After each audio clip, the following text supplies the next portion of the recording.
My dad and my sister come at me with a spreadsheet detailing what they think I owe for raising me, but I show up with my sister's DNA test that proves she isn't his daughter. When I was a kid, anyone who observed our family dynamic could tell who the favorite was and who wasn't.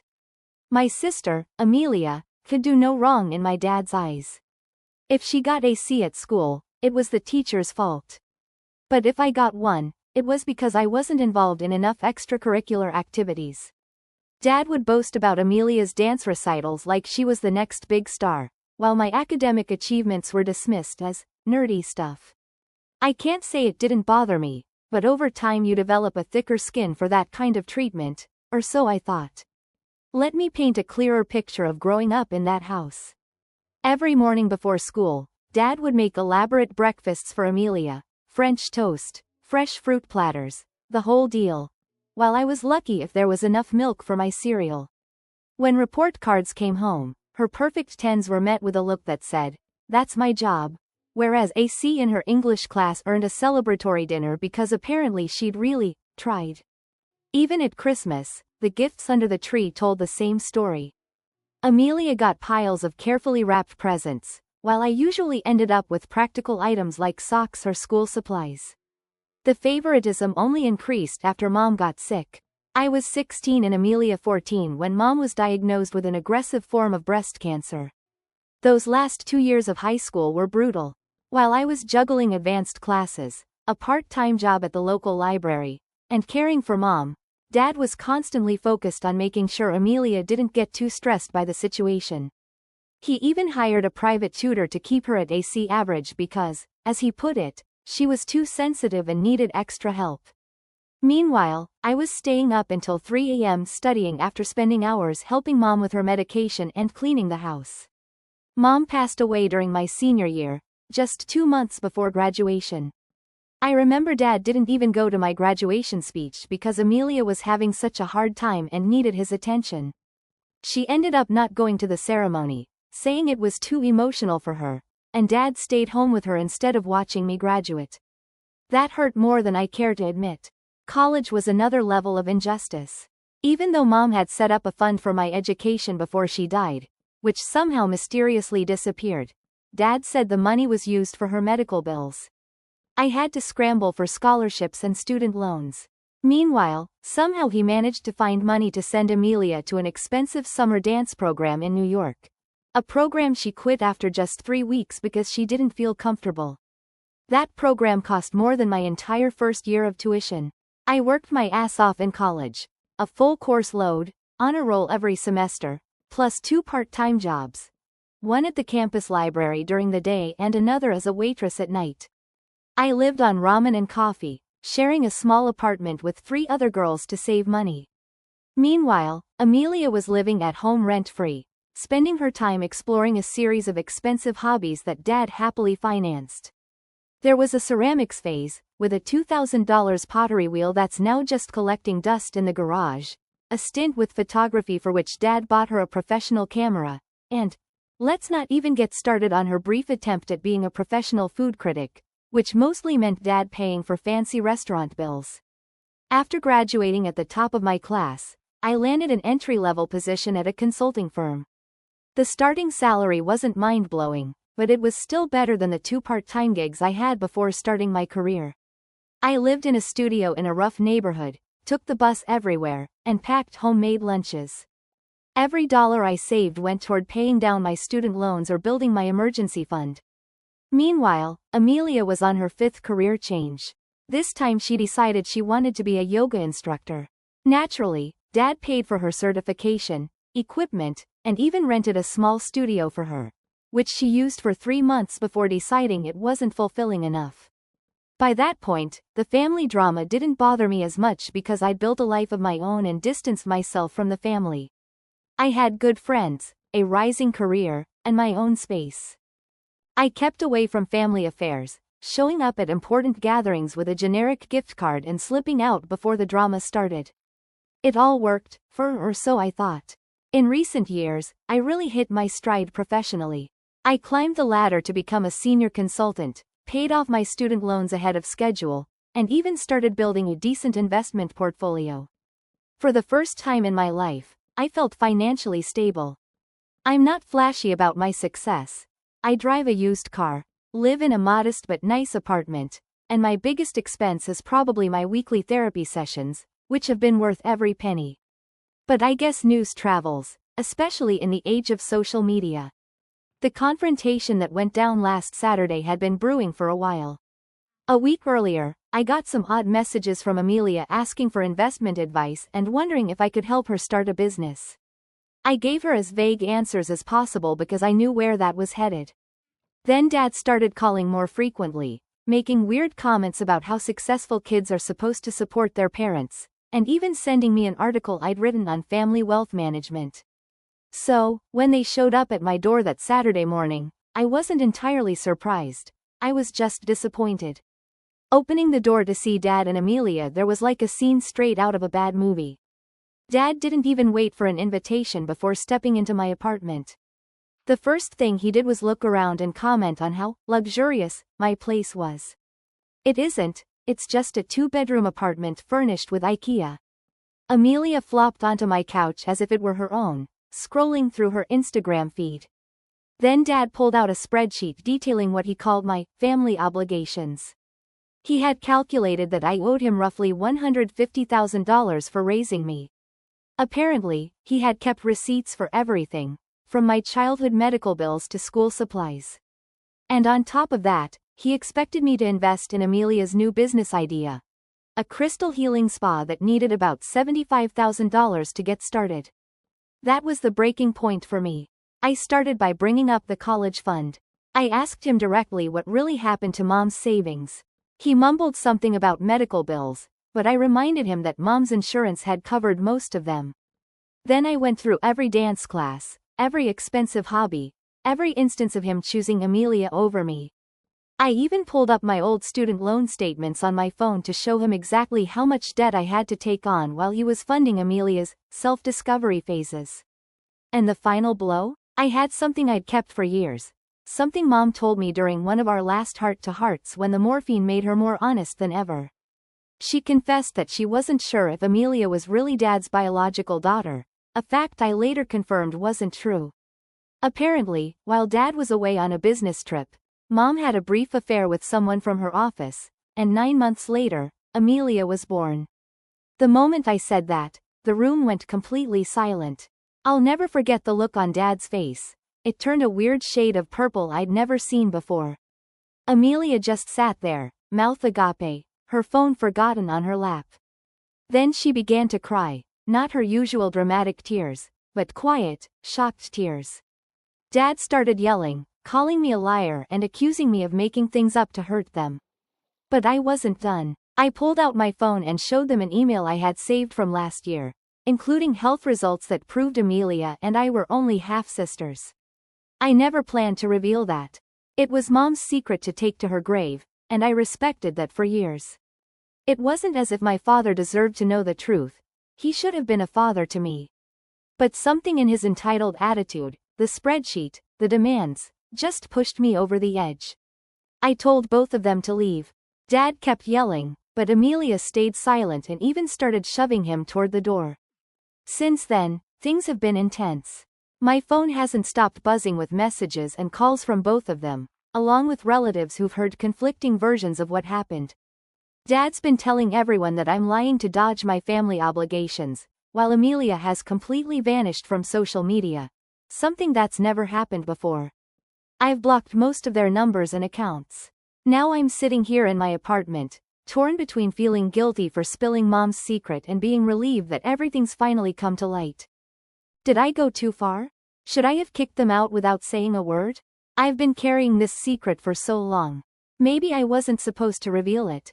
But after seeing them barge into my home like they had a right to my money, after years of favoritism and emotional neglect, I just couldn't hold it in any longer. Do you think I was in the wrong? Before continuing, don't forget to subscribe. New stories every day. Update 1. Before I get to the update I have for you, which I can already say is pretty good, I need to address the question of why I never told my dad about Mom's infidelity.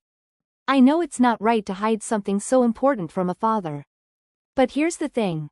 I haven't really considered him a father for a long time. He never treated me even remotely like his daughter, despite me being his biological child in theory. I never felt like I owed him anything, like I was required to tell him anything. If he had been at least somewhat decent to me, if he hadn't spent my college fund on his favorite daughter, if he hadn't sidelined me and forced me to carry all the burden of mom's illness by myself, I would have told him. But no, in my mind, the truth is just too good for him. I'd have preferred that he never found out, and that after leaving this world and arriving in hell, Satan himself would have told him, you know what?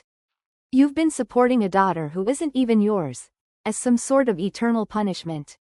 Now, let's get to what I'm writing this for. Amelia remains completely silent, which doesn't surprise me. She's never been the type to face things head-on, especially when it comes to family drama. Avoidance has always been her strategy. That said, I recently heard from one of our cousins, and surprise, Amelia hasn't been as quiet as she seems. Apparently, she reached out to them to vent about how unfair this all is and how I ruined her life.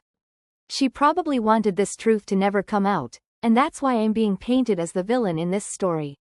I'd understand if she blamed Mom, after all, Mom was the one who cheated on our dad. But I'm just the messenger. Yes, an angry messenger who's already fuming about not getting tipped. But I really do understand what's going on. For someone who has enjoyed all the attention, love, and support from Dad for all these years, it seems like she's suddenly scared of losing her status as the golden child. We don't know if her biological father will be able or even want to treat her the way she thinks she deserves. And then there's Dad. His only way to get past all this is denial. According to him, I'm some manipulative teacher who made all this up to avoid financially supporting the family. How could I stoop so low to not have to fork over the money they deserve, he says. I can see why he'd say that, though. If he were to admit that this is true, he'd have to face the fact that Mom, the woman he loved and built a life with, betrayed him. Not that I know if he loved her that much, since they were hardly together when she got sick. Even so, he has to accept that his family wasn't the perfect picture he always believed it to be, and that's a lot to take in. For a moment, I almost felt sorry for him. Imagine discovering that the person you love most in the world, who's no longer around to defend themselves or explain their actions, harbored such a huge secret. That kind of betrayal would break anyone. I understand why he's angry and hurt, but then he takes all that pain and directs it right at me. And that's how he's always treated me, as a stranger. That's why I never thought telling him the truth was the right thing to do. And look, I've read some of the comments on my original post, so I want to say it again. I'm not excusing what Mom did. Cheating is wrong, plain and simple, and I'm not here to defend her actions. I've already said that if anyone should be angry, it's her. But what was I supposed to do when she told me the truth on her deathbed? Was I really expected to tear the family apart while she was literally dying? Can you imagine the consequences of that? It would have been chaos, and honestly, I don't think anyone would have thanked me for it. They wouldn't have thanked me, they would have blamed me and treated me even worse than they already did. All while I was trying to cope with losing my mom. I'm tired of being the scapegoat for everyone's feelings. I didn't create this situation. I wasn't the one who cheated. I didn't lie. I wasn't asked to carry that secret for all these years. All I did was finally speak the truth, and somehow, now I'm the one who's ruined everything. At the end of the day, I know I did nothing wrong. If I'd been in the wrong, I would have hired a publicity plane and told the whole city. They can twist the story however they want to feel better, they're only making themselves look more pathetic. Anyway, Dad isn't done yet. His reaction has been an absolute train wreck. Over the past 2 days, he's gone through every possible emotion. First, denial. He bombarded me with drunken messages, accusing me of destroying the family with lies. Then came anger. He started calling me from unknown numbers just to yell at me. When I blocked those numbers, he switched to emails, just as aggressive. After that, we hit the bargaining stage. He literally said he'd forgive me if I admitted that everything was a lie. I didn't respond to any of that, which sent him right back into full-blown rage. He started calling distant relatives, telling them I was having some kind of mental breakdown and that I shouldn't be believed. And now? Mostly silence. But of course, there's always something. Last night at midnight, Dad showed up at Aunt Janet's house completely drunk, demanding to see old family photos. According to Janet, I apparently enjoyed watching her compare photos of baby Amelia with photos of me as a baby at 4 a.m., muttering things like she should have known because Amelia doesn't have mom's nose or red hair. It's like, even in his denial, part of him knows the truth. Janet said it was heartbreaking to see, but honestly, I don't know how to feel. Meanwhile, the family is in shambles. My cousins are mostly staying out of it, which I respect. They've taken the family's side, and, of course, have done so. It's not really our business, and honestly, good for them. However, Dad's siblings are at war.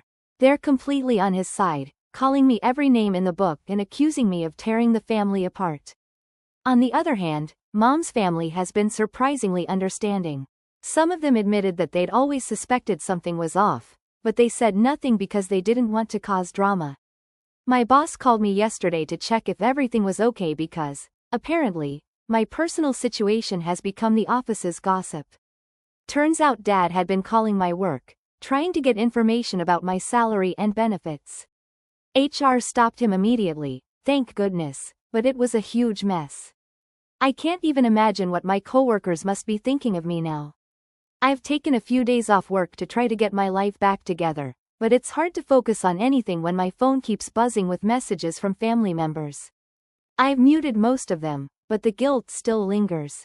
I hate that things have come to this point, but I don't know what else I could have done.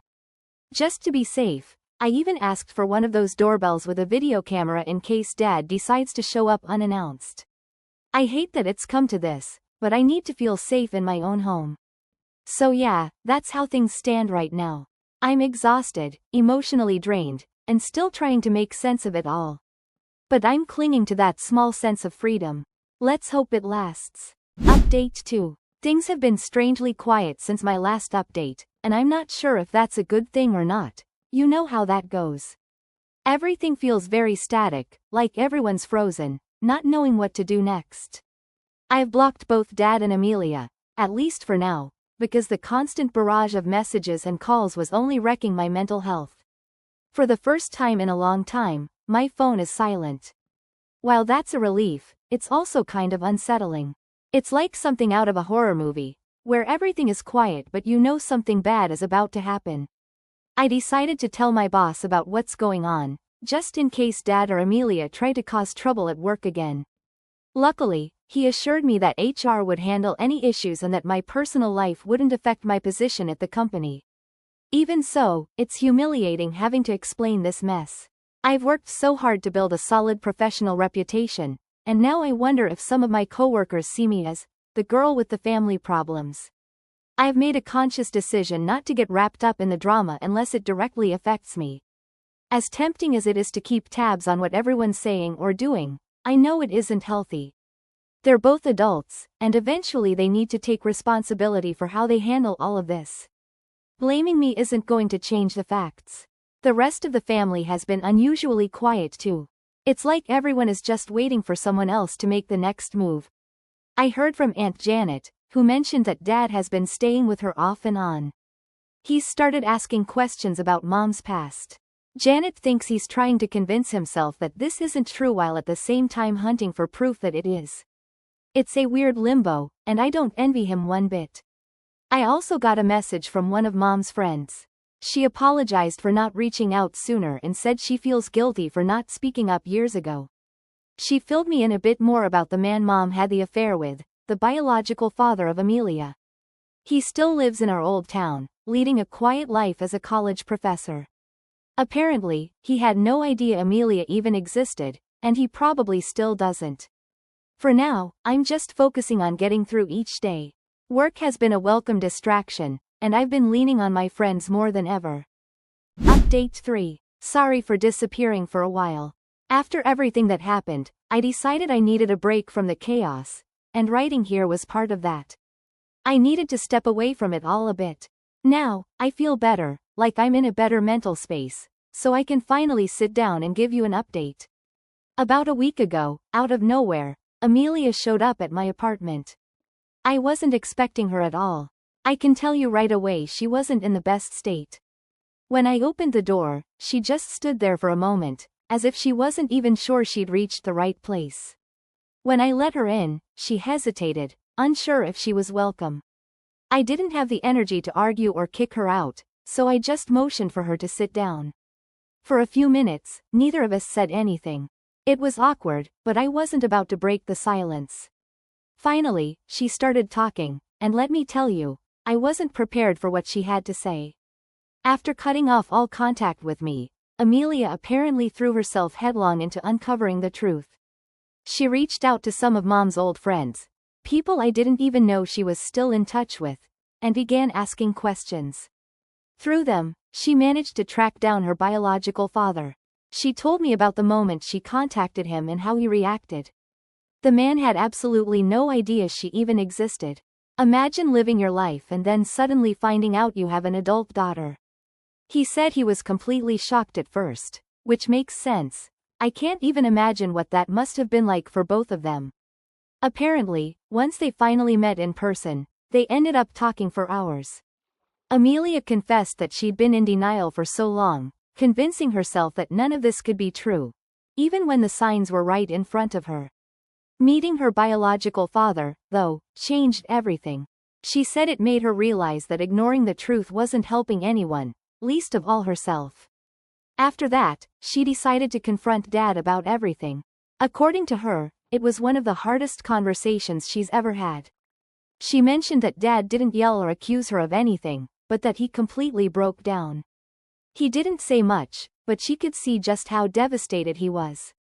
On the other hand, her biological father seems eager to build a relationship with her now that the initial shock has worn off. Amelia sounded cautiously optimistic about it.